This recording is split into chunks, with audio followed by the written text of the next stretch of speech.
Level by Level Gaming, and welcome to another video on my channel. Now today we are going to try to rescue some very neglected Super Nintendo games. Now when I say rescue, we are not going to be bleaching any plastics or doing any relabeling.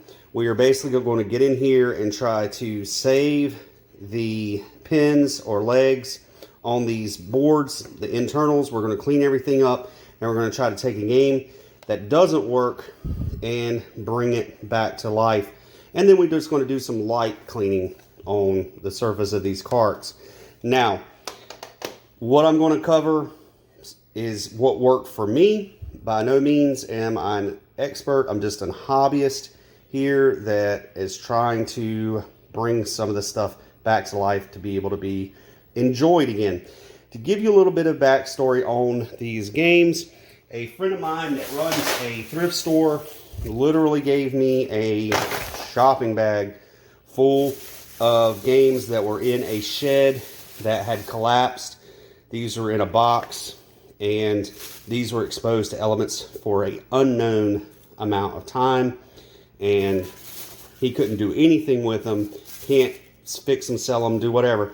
So one day I was in there getting games, and he was like, hey, have this. If you can do something with it, more power to you. So it is literally a mixed bag. You've got some stuff in here that kind of were turds whenever they were new, or something. I say turds, something that I wasn't going to be super interested in whenever I was a kid.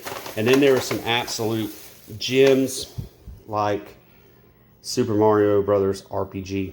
I really hope I can save this game. So I was very excited to have it. And I don't even know how many are in here, and I don't know everything that's in here. So we are just going to go through this bag and see what we can fix. Now, earlier today, I just randomly grabbed 2 games out of here and did this process off camera just to get my hands dirty and to get an idea how I wanted to go about this video. And these were the 2 games that I pulled out. One of them I was able to bring back to life, and one of them I wasn't. And we will see that in just a few. Before we get started on that, I will show you the weapons or tools of the trade, whatever you want to call it, the things that I used that worked for me. And this very first one is kind of controversial. Different things you read or see, some people say absolutely don't use this stuff. Some people swear by it. I'm just showing you what worked for me, and that is going to be Brasso. Now, if you look on the inside of these carts, if I showed you before, and the one I'm getting ready to take apart, you'll see again, these pins are severely corroded. And there is a thick layer of oxidation, crust, and grime that you've got to have something of some abrasiveness to it, and that will chemically react with the corrosion and strip it down to the metal again. And this is a last-ditch emergency thing. I understand you do not want to be using something this caustic just for random cleaning. For your basic cleaning, you've got stuff like pencils, erasers. This one's been obviously used for that. You've got rubbing alcohol. 90% is what they recommend. And you can even make up a paste of baking soda and water. I'm going to be using all of this stuff today. And even just a little bit of water to clean away some debris and residue. But you got to go for the heavy hitters whenever it has been sitting in a shed getting rained on for God knows how long. So some other tools that I got here is you're going to need a specialized bit to be able to get the cartridges apart. These are only a couple dollars. You can find these on Amazon, eBay. They're all over the place. You got a toothbrush, an old toothbrush that I have cut down the bristles to be very short and stiff to get a little bit more grit to them. Some cotton swabs, and that's going to be just about all that I used on this project today. Like I said, we're not bleaching, peroxide, anything like that. We're not trying to bring all the colors back or anything like that. We're just trying to get these games to work.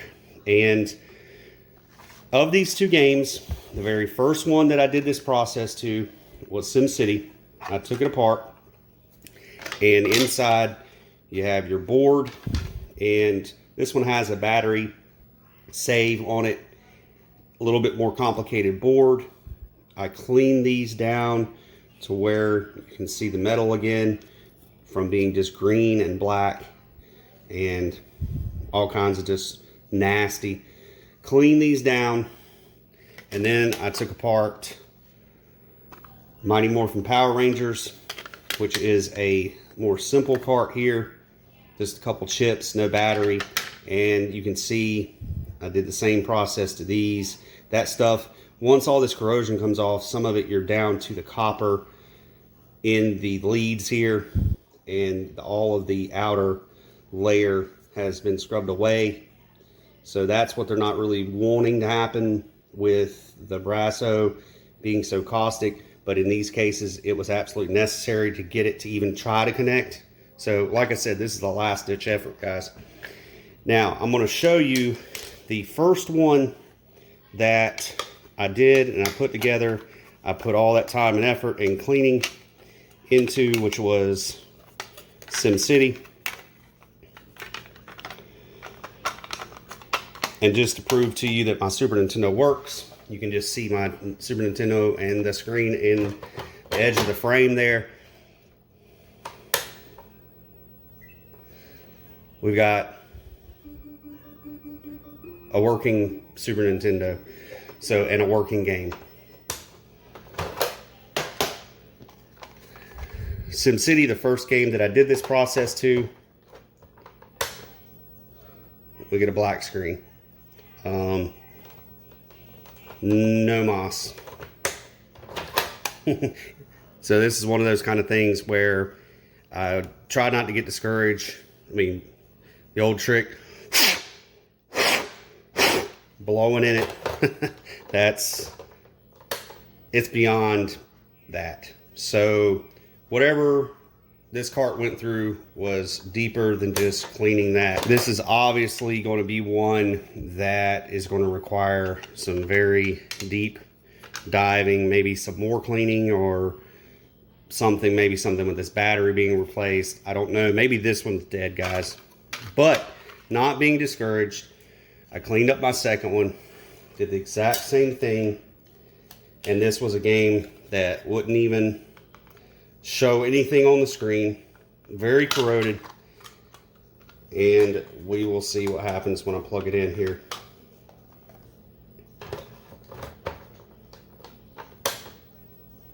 Oh, we got a little bit of a glitch.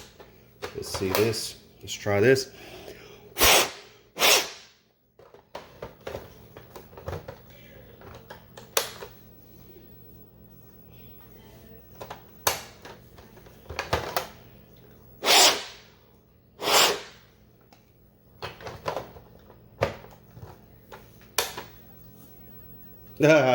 Okay, third time's the charm.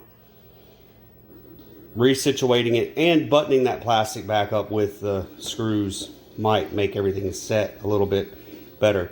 But just off screen, you can see we've got Mighty Morphin Power Rangers. We've got a working disc, something that didn't work at all before. So a couple blows in the cartridge, resettling it, reseating it, and this was a dead game that now has some life back into it. All right, guys, what I'm going to do now is I'm going to reach in the bag, grab a random game, kind of like drawing the lottery. Random game, I don't even know what it is yet. And Mario is missing. How funny is that? Something that I probably don't even really care if it works again. Well, no, let me take that back. for preservation and for the namesake of Mario, let's see if this cart with all that crud and rust and nastiness in there can come back to life. All right, I'm gonna fast forward through this whole process, speed it up, and see what happens. All right, we're gonna give this thing another look over here, and we're just gonna inspect everything. And I'm going to prepare my area. I'm going to lay out my towel and get all my stuff together. And now we have to get inside of the cart. So we're going to unscrew the 2 screws on the front, which are badly corroded. And once we get those out, we will look on the inside. Now that is a lot of crud and crap. And the rust and the oxidation is so thick on these pegs or these pins that you can just scrape it off. It just flakes off into my hand there.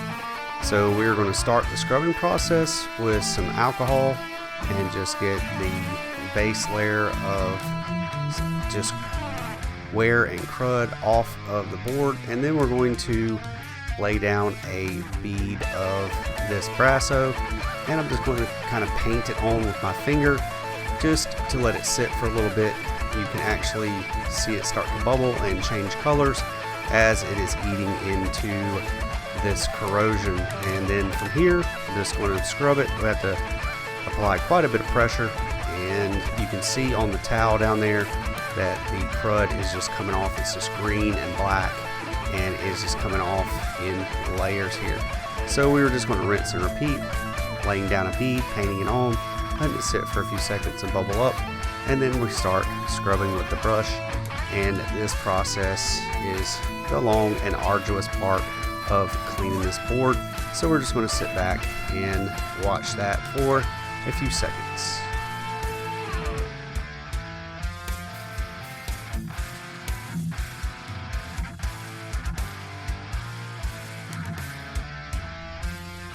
Alright, now I have switched over from my toothbrush to a cotton swab, because you can really bear down and scrub in circles and in up and down patterns to get down into the next layer of this corrosion.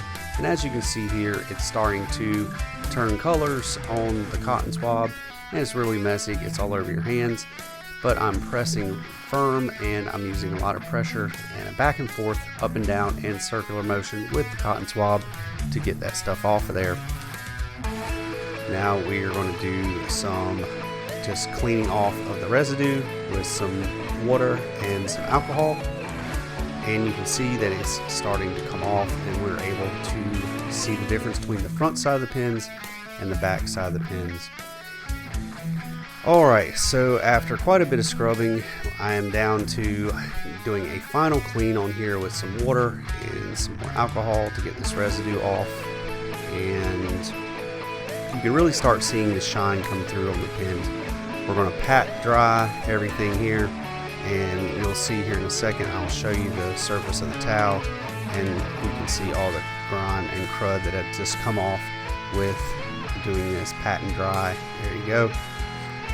And we are going to use a hair dryer here to make sure. You want to be 200% sure that no moisture or wet alcohol or anything is still under these pins or on the surface whenever you plug this thing back into the Super Nintendo. And we can see this is just about as much of the crud and crap that I could get off of these pins at this time. Now we're just going to use some water and some of that baking soda paste that I created to scrub the surface of the plastics here, and even lightly on the label. I'm not going to scrub hard enough on the label to actually remove any of it, just to get these surface layers of dirt off. You see the towel is still turning colors. The outside and inside of this thing is just filthy.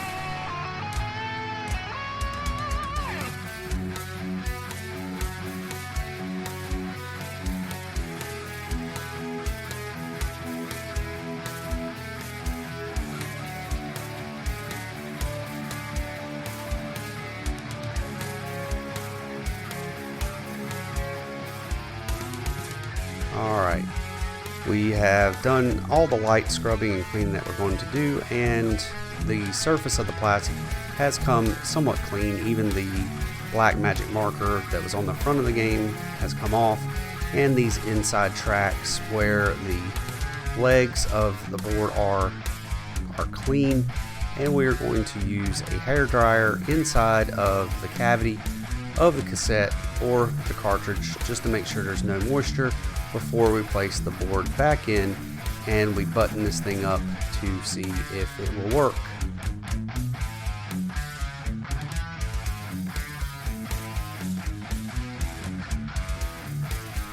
Alright, moment of truth. We are going to pop it into the Super Nintendo, hit the power button, and voila! Congratulations, we have a working game. I'm very happy and pleased with this take, and it was just a one-shot go. You can see that the game works, and we have accomplished our goal. Using the Brasso and the scrubbing brush, we have a working Mario is Missing. So, if you like this kind of thing, please like this video, subscribe, hit me with the comments, let me know what you think.